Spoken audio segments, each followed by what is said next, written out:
easy. Malapit na biyahe. Mas malapit kaya sa San Juan. So talagang madali nakakapunta dito yung mga Letranista. Actually, pati Arellano. Pati lang. Tama. Malapit din, ano? So we also have Arellano fans in attendance. Meantime, set number 2. Nagsimula na De Guzman. Getting checked by Sari. So that's not a good sign for the Arellano Lady Chiefs, who actually had a better start dun sa set number 1 natin. Slightly better than Letran. Yun nga lang, hindi nila napanindigan. Oo. Tsaka medyo lumamig agad itong si Moming. That's right. Oh.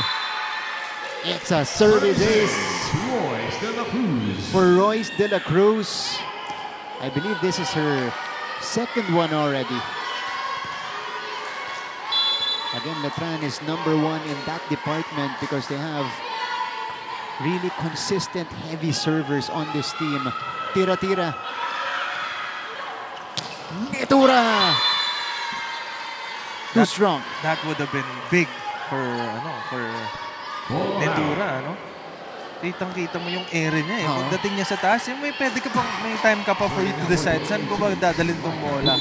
Pwedeng sa likod, pwedeng i-check. Diba? May hang time din tong si Judel Netura. Yan yung isa sa mga bagay na hindi ko na-experience eh. Alin? Yung hang time. Meron naman. High school. Netura.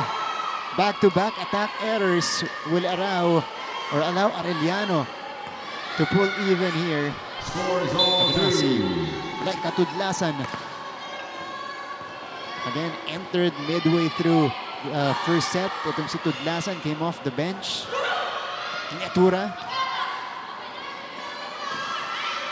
Balik sa kanya. Judel this time. Gets it off the block. Yung sinasabi ko na meron siyang time para mag-decide kung anong klase yung ibibigay niya. Whoops. Yan, kitang-kita mo na nandito siya nakaharap sa kaliwa, pero yung attempt niya papunta dun sa kanan eh. Pang check ball. Now, it's a service ace. So back-to-back points for Netura. That's her second ace already. Again, number 1 server in the league so far. Panilyon, dug up by Makilang. Sari puts it through. Nakuha na ng Letran yung rhythm na gusto nila and yung energy. If you're gonna look at the players dun na sa loob ng court and pati dun sa bench nila, very high. And I think a positive energy in a team is very contagious. And once na kumalat yan sa team mo, malaking plus yan para sa inyo. This is the strongest lineup on the floor for Letran. Pero ito, bumawi agad si Sam Tira-Tira. Of course, if you're Arellano, you don't want to see Letran pulling away. Kasi parang nangyari ng first set, talagang nahirapan silang gumapang. And again, from the beginning of this game, effective nung hinahanap nila si Tira-Tira doon sa gitna. And the moment na nag-let on sila doon sa gitna at hinanap ulit nila yung outsides nila nang hindi pa nila na ma-maximize yung pinaka pwede nilang makuhang points from Sam, na-check sila.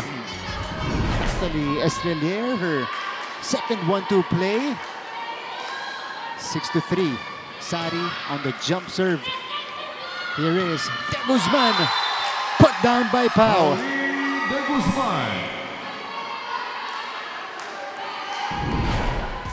If you are an Arellano fan, that's what you want to see.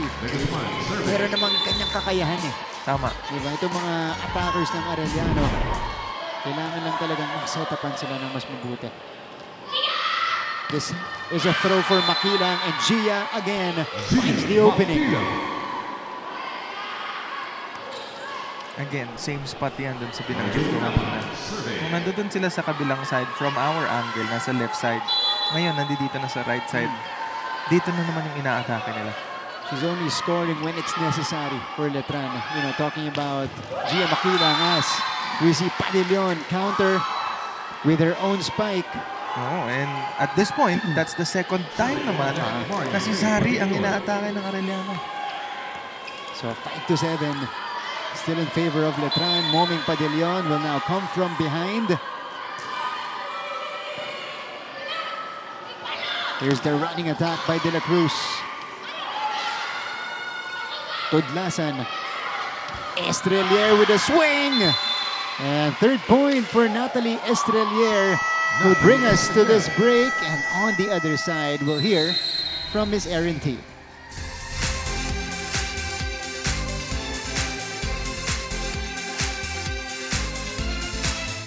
Marami sa mga student athletes ng NCAA ang tumutuloy sa mga professional basketball leagues at may mga piling atleta rin na nagiging basketball legends. Ilan sa mga past and future basketball legends ng NCAA ay sina Kaloy Loizaga, Lauro Mumar at Freddie Webb na sinundan nila Atoy Ko, Philip Cesar, Vergel Meneses, Alvin Patrimonio at Samboy Lim. Isama nyo na rin sina Romel Aducul, Rodi Santos, Willie Miller. Season 100 Women's Volleyball Tournament. As Coach Obet always says, always have that winning mindset no matter how tough the opponent or the situation.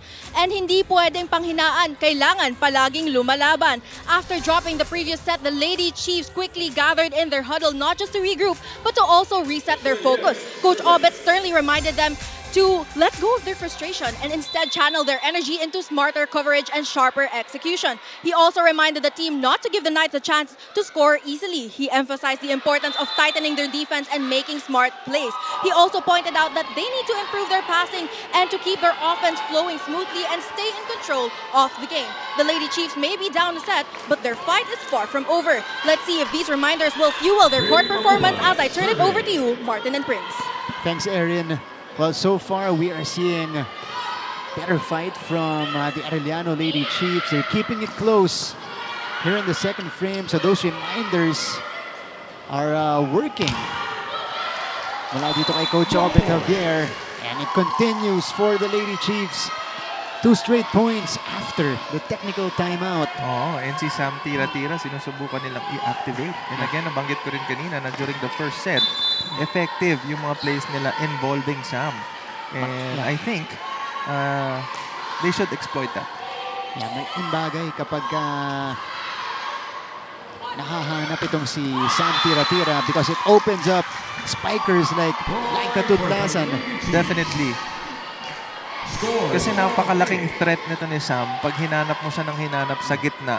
Tapos meron kang tudlasan sa gilid, may moming ka rin sa kabila or sa likod. Tapos may De Guzman ka pa. Diba? So, iisipin mo ngayon kay Sam ba sila pupunta or dun sa kabilang side. Mas marami silang nagiging options. And Arellano, 3 straight points. Goes back to their side. Tudlasan. Estrelier to Judel. Down the line special for Netura. Binigla eh. Binigla yung set na yun sa likod. Parang walang intention sa likod eh. Yeah. Pero ready na siya. Even Sam was late. Yeah. Judel Netura. Giving Letran back the lead. Masyado mababa. Tudlasan mababa rin. So after the 3-0 blast of the Lady Chiefs, dalawang sunod mula sa Lady Knights naman. Pablo. Combination. Long drop ball. Sari connects. So even from the back row, pumupuntos etong si Vanessa Sari. Let's see here. Bueno, that's, well, medyo frontline na dahil sa loob na siya nag-attempt. But still a point for Sari. Oh, nicely done by Makilang. Tudlasan. Sari. Nope. One more time for Laika. Pinalik ni Netura. Domasig. Oh, this is gonna go out. So Netura commits the attack error. Immediate instructions from Coach O towards Judel.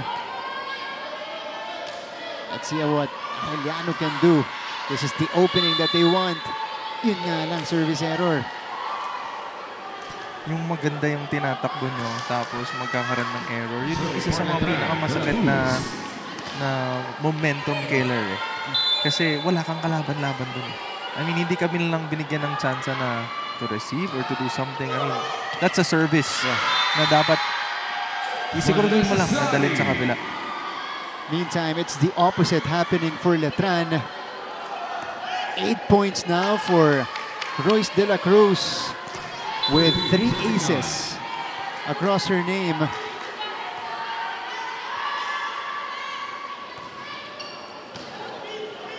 Better give. Oh, tira-tira is read by Napal. Padillon. Here comes Letran. Sari. That one was deflected. Tudlasan gets the check. Laika Tudlasan.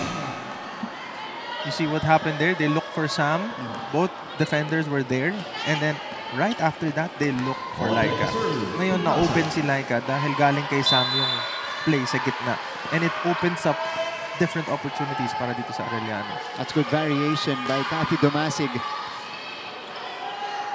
Estrelier. Ooh. Yeah, that's an error on that Estrelier. Double contact.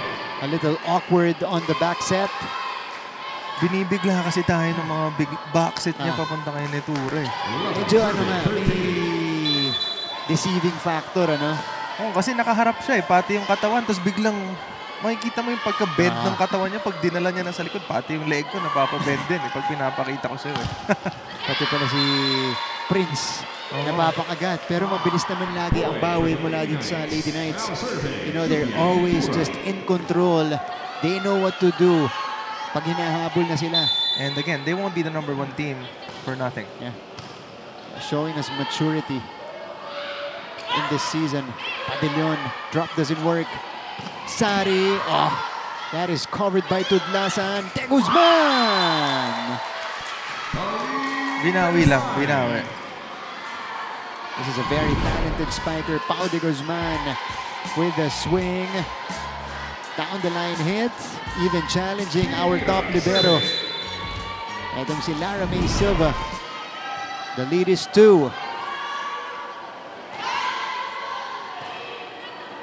Good first pass. Napal! Drop ball by Marjorie Smart Napal. play. Very, very smart play. Look at this. Simpleng-simple. Drop ball. Seeing the open spot right behind the blockers. The past 3 offense na ginawa nila is dinala kay Sari, tapos dinala kay Netura sa likod. Ngayon, binagsak kay Nepal sa middle. Napalagin. Ito, yung bigay kay Padillon! Cutting through that defense. Ito, off-speed, yung impact. Just on the spot for Padillon.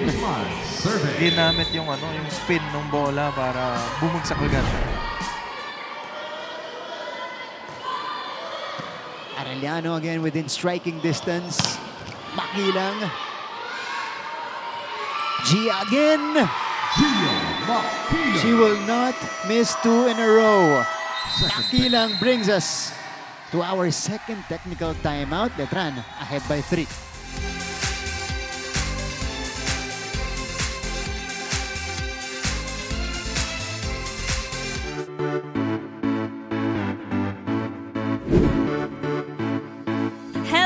Kapuso, ako po si Christine San Agustin at ngayon, nandito tayo sa San Beda University para saksihan ang kanilang pep rally para syempre ipakilala at suportahan ang kanilang mga atleta na ready ng sumabak para sa NCAA Season 100. Kaya tara, samahan niyo po ako.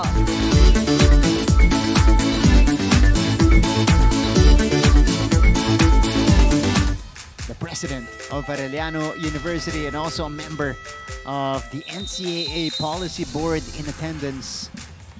You know, we got MANCOM representatives, Policy Board members, all here watching the action. This is Gia Makilang.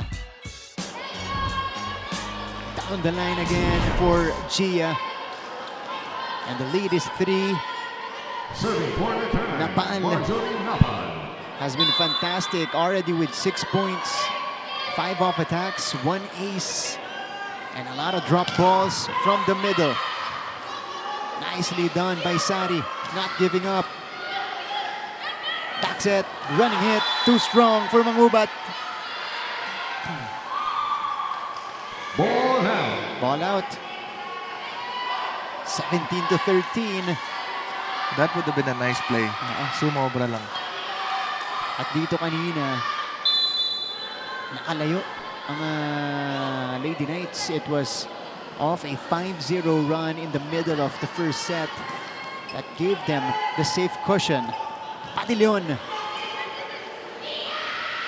Gia denied. Oh, too strong for Sari. Attack goes out. Isa sa mga bagay na nakikita ko sa set number 1 natin and again dito sa set number 2 natin is for some reason, I don't know if it's mataas or mababa, pero yung setting ng Arellano medyo hindi siya ganun ka on point. Or maybe because of the first ball din. Diba?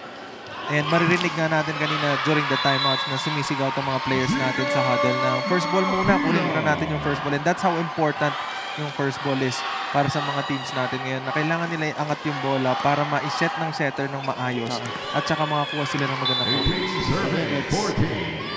Doubly challenging if you're facing the number 1 serving team. Kahit sinong ilagay mo sa service line, threat. Nitura! From the opposite side. And the thing is, number 1 serving team versus the number 1 blocking team, hindi mo man pwedeng blockin yung serve. Diba? So, kailangan mo talaga dumipensa. And again, if you're playing against the number 1 serving team, Tignan mo, binigay mo lang sa kanila yung simple. Then binalikan tayo ng palo. Pag binigyan tayo ng bola, di ba rin magkakamali sa palo kaysa naman yung over lang natin yun? Ha? Anong diferensya nun? Kailangan malaman niya. A1. O, A1. Ano nangyari? Malayo pa yan. Huwag tayo mamingin ng bola. Kung magsasabi ng dalaga. 19-14 in favor of the Lady Knights. Judel Nitura seeing the gap in between the blockers. you know what I heard from Coach O, kung sa sinabi niya na yan, parang sa basketball din pala. Di ba aling magkamali ka na sa tira kaysa i-over mo. So in basketball terms, di ba aling may attempt mo. Wag mo lang i-turn over. Kasi pag nag-turnover ka, walang chance na makashoot ka.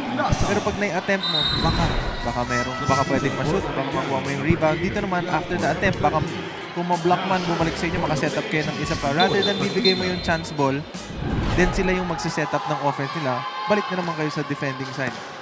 Yeah. And after the timeout, itong Arellano responded like katudlasan with the hit.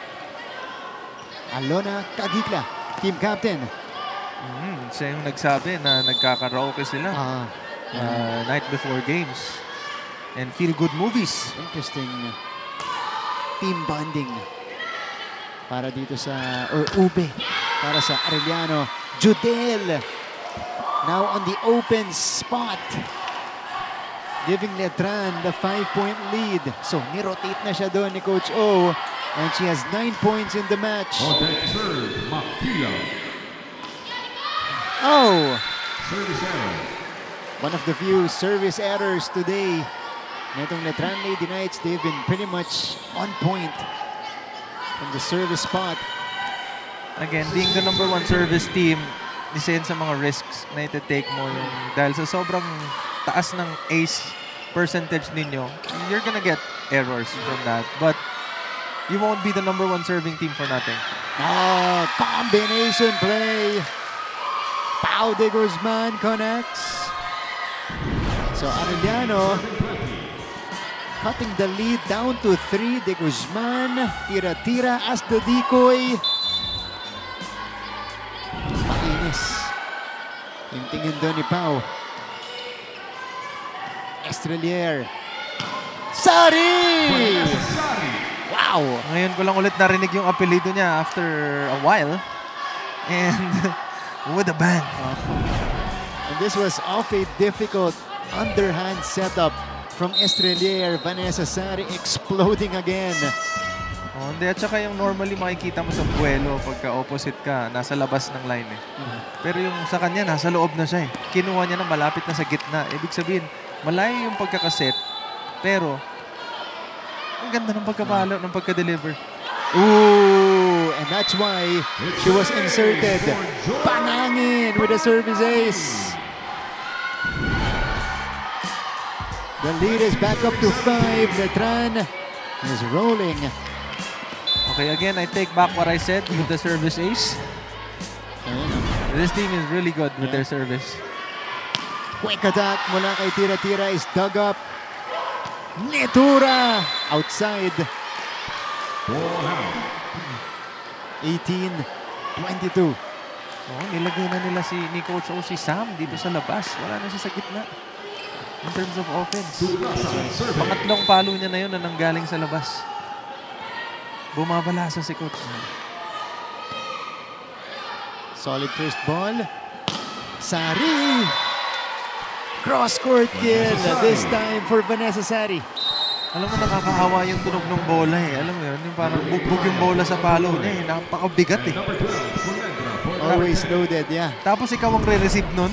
Imagine mo naman yun. Mahirap talaga. Iniiwas pa. Cross-court na. Iniiwas pa sa dalawang blockers. 12-point. Vanessa Sari. Uy! Tumayaw commits the error.